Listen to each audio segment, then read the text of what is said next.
সুদ খাবে তাদের জন্য তারা কিয়ামত পর্যন্ত রক্তের নদীতে সাঁতার কাটতে থাকবে। কিসের নদীতে? রক্তের নদীতে সাঁতার কাটতে থাকবে। জোরে বলেন নাউজুবিল্লাহ। এই জন্য মুসলমান ইমানদার কিভাবে রক্তের নদীর মধ্যে সাঁতার কাটতে থাকবে?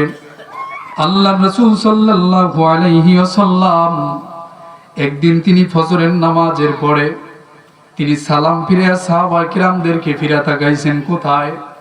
কথা বলে না, কোথায়? সাহাবায়ে কিরামদের ফিরে তাকাইলেন। বলেন তো, আমরা যখন নামাজ পড়ি, নামাজ পড়ার পরে ফজরের নামাজের পরে মুসল্লিদের দিকে আমরা ফিরে তাকাই কি তাকাই না? আল্লাহ রাসূল সাল্লাল্লাহু আলাইহি ওয়াসাল্লাম তিনি ফজরের নামাজের পরে সাহাবায়ে কিরামদের দিকে ফিরে তাকায় বলে, ও সাহাবায়ে কিরাম, তোমরা আজকে কি কোনো স্বপ্নে দেখেছো?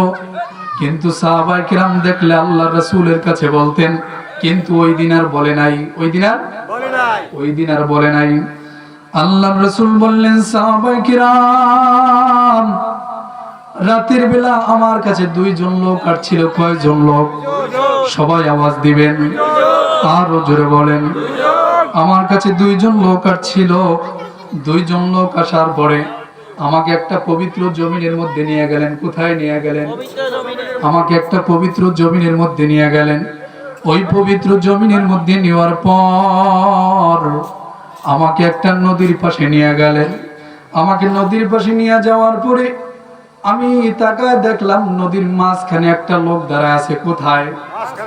আরো জোরে বলতে হবে। নদীর মাঝখানে একজন লোক দাঁড়ায় আছে।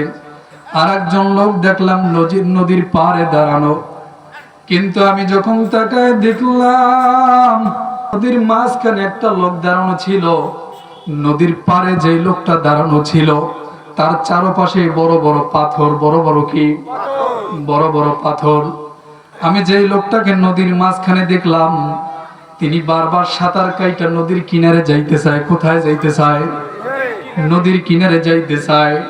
কিন্তু যখনই তিনি সাঁতার কেটে কেটে নদীর কিনারার মধ্যে যায়, তখনই নদীর পানে যেই লোকটা দাঁড়ানো ছিল ওই লোকটা বড় একটা পাথর তার মুখ বরাবর মারছে। কি বরাবর?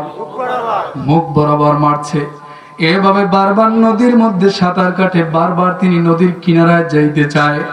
বারবার পারের লোকটা বারবার তার উপরে পাথর নিক্ষেপ করে। কি নিক্ষেপ করে? পাথর নিক্ষেপ করেন। আল্লাহ রাসূল সাল্লাল্লাহু আলাইহি ওয়াসাল্লাম তিনি দুইজন লোককে ডাক দিয়ে বলো যে নদীর মধ্যে যেই লোকটা দাঁড়ানো আছে তিনি নদী থেকে সাঁতার কাইটা কিনারায় উঠতে চায়, ওখান থেকে কেন তাকে এত পাথর মারা হচ্ছে?